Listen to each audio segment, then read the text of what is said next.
नमस्कार, स्वागत है आप सभी का एनएफ न्यूज पर। मैं हूं आपके साथ रोहित। महबूबा मुफ्ती की बेटी इल्तिजा मुफ्ती नई नेता बनी है। हालांकि चुनाव जम्मू कश्मीर में हार गए और उसके बाद उन्होंने अपनी राजनीति चमकाने के लिए हिंदू और हिंदुत्व पर बयान देना शुरू कर दिया और बीमारी बताने लगी। इसे कहने लगे कि हिंदुत्व एक बीमारी है और इसके बाद अब इल्तिजा मुफ्ती को करारा जवाब भी मिल रहा है। जी हाँ, जब चुनाव हारी तो उनको लगा कि जम्मू कश्मीर में अपनी राजनीति चमकाने का सबसे अच्छा तरीका है कि हिंदुओं को गाली दे लो। हिंदू और हिंदुत्व में फ़र्क समझा रही हैं इल्तिजा मुफ्ती। अपने इस्लाम के बारे में फ़र्क नहीं समझा पा रही हैं, अपने धर्म के बारे में बात नहीं कर पा रही हैं, लेकिन हिंदुत्व पर वो जब ज्ञान दे रही हैं तो उन्हें अब उस पर जवाब भी दिया जा रहा है। और लोग यही कह रहे हैं कि पहले वो अपने इस्लाम पर जाकर बात कर ले, अपनी कौम की बात कर ले, वहाँ क्या कुरीतियाँ हैं, क्या गलतियाँ हैं उसकी बात कर लें, तब आकर हिंदुत्व और हिंदू पर ज्ञान दें। युवा चेतना के राष्ट्रीय प्रमुख रोहित कुमार सिंह ने इल्तिजा मुफ्ती को करारा जवाब दिया है और उनकी पार्टी को उन्होंने पाकिस्तान की पार्टी बता दिया है। जी हाँ, पीडीपी का फुल फॉर्म उन्होंने पाकिस्तानी डिवोटी पार्टी बताया है। इसके अलावा रोहित कुमार सिंह ने इल्तिजा मुफ्ती को कहा है कि वो बांग्लादेश और पाकिस्तान की भाषा बोल रही हैं। रोहित सिंह ने सनातन के खिलाफ बोलने के पहले उन्हें उनकी हैसियत याद दिलाई और कहा कि पहले अपनी हैसियत जान लीजिए, अपना नाम देख लीजिए, फिर आप आइएगा सनातन के बारे में बोलने पर। रोहित कुमार सिंह ने कहा कि कश्मीर की जनता ने इल्तिजा मुफ्ती को नमस्कार कर दिया है और चुनाव हराया है, इसी की बौखलाहट उन्हें अभी दिख रही है उनके बयानों में। फिलहाल जिस तरीके से रोहित कुमार सिंह ने इल्तिजा मुफ्ती को करारा जवाब दिया है और हिंदुत्व पर ज्ञान दे रहे इल्तिजा मुफ्ती को खरी खोटी सुनाई है, उस पर आपकी राय क्या है कमेंट में जरूर बताइएगा और रोहित कुमार सिंह का पूरा बयान सुनते जाइए। नमस्कार, प्रणाम। जम्मू कश्मीर की युवा नेत्री पीपल डेमोक्रेटिक पार्टी पीडीपी, जिसको लगता है कि अब पाकिस्तान डिवोटी पार्टी के रूप में हम लोगों को रिकॉग्निशन देना पड़ेगा, उसकी युवा नेत्री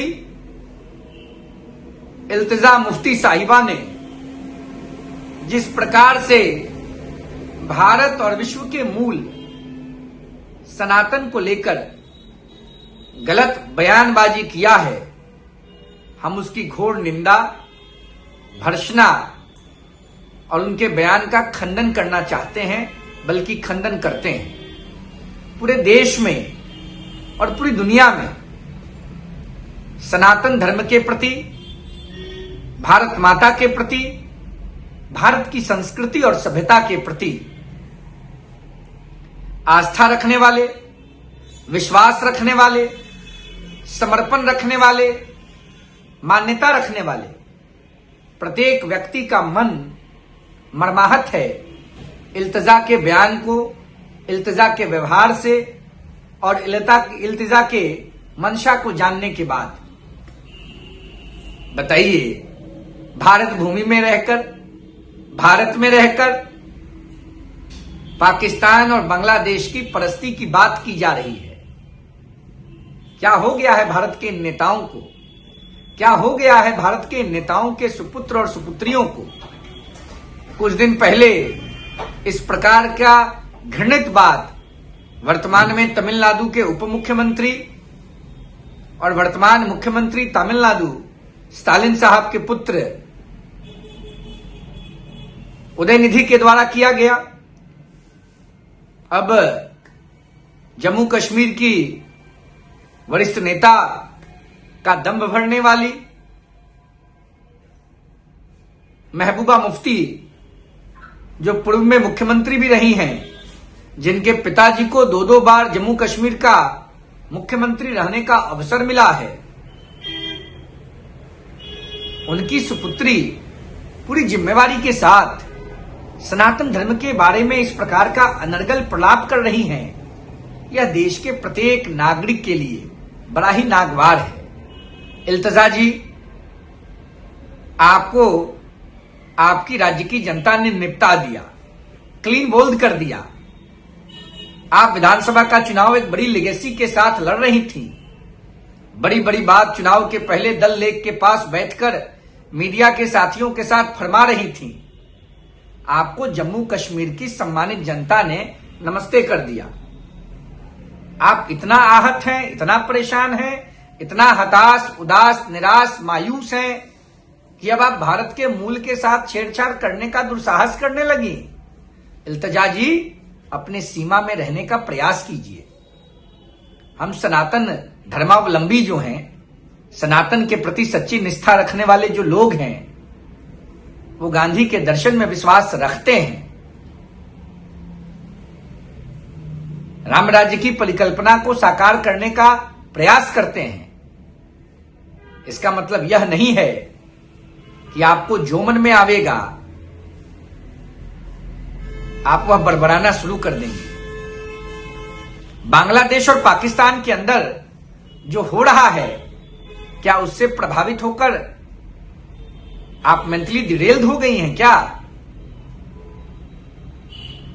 मैं देश के प्रत्येक नागरिक को आगाह करना चाहता हूं।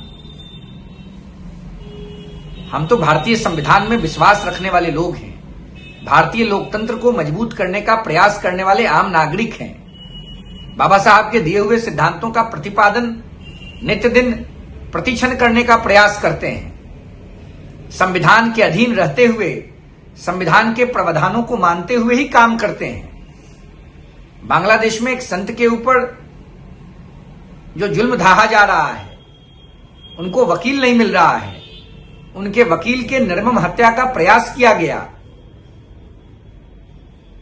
पाकिस्तान में लगातार अल्पसंख्यक दर्जा प्राप्त हिंदुओं की जनसंख्या घटते जा रही है। जिस बांग्लादेश का गठन भारत के सैनिकों के बल पर हुआ, आज वह बांग्लादेश भारत को आंख दिखा रहा है, बल्कि भारत की जो आबादी अल्पसंख्यक के दर्जा में उनके देश में रह रही है, उसको टारगेट कर रहा है। और अब इल्तिजा मुफ्ती बांग्लादेश और पाकिस्तान की भाषा को मानक मानकर भारत में गृह युद्ध कराना चाहती हैं। मैं देश के यशस्वी प्रधानमंत्री आदरणीय नरेंद्र भाई मोदी जी से अपील करना चाहता हूं, निवेदन करना चाहता हूं, जिस प्रकार से हुर्रियत के देश विरोधी नेताओं के ऊपर देश की सरकार ने उचित कार्रवाई किया, देश में कठोर कानून आना चाहिए जिसमें देश की मूल संस्कृति और सभ्यता के साथ छेड़छाड़ करने वाले लोगों के ऊपर भी त्वरित कार्रवाई हो। फ्रीडम ऑफ स्पीच का मतलब यह नहीं होता है कि देश को तोड़ने के लिए भी बयान दिए जाएं। इस पर विचार करना चाहिए। और मैं देश के पक्ष और प्रतिपक्ष में बैठे नेताओं से अपील करता हूं, आप सब लोगों को पार्लियामेंट में मानवता, भारतीय मूल और सनातन के खिलाफ हो रहे लगातार हमलों के बारे में विचार करना चाहिए और कैसे इस पर रोक लगे, इसके लिए भी कुछ प्रयत्न करना चाहिए। और इल्तिजा जी, अभी तो विधानसभा का चुनाव हारी है, कॉर्पोरेटर का भी चुनाव लड़िएगा तो हार जाइएगा। Don't cross your limit. भारतीयों को टीज मत कीजिए। और आप पीपल डेमोक्रेटिक पार्टी की लीडर नहीं हैं। मुझे लगता है आप पाकिस्तान डिवोटी पार्टी की नेता हैं। पीडीपी का full form people democratic party नहीं है, पाकिस्तान डिवोटी पार्टी है। बी इन योर लिमिट इल्तिजा, नहीं तो देश अगर जाग गया तो पाकिस्तान और बांग्लादेश में भी शरण नहीं मिलेगा। जय हिंद।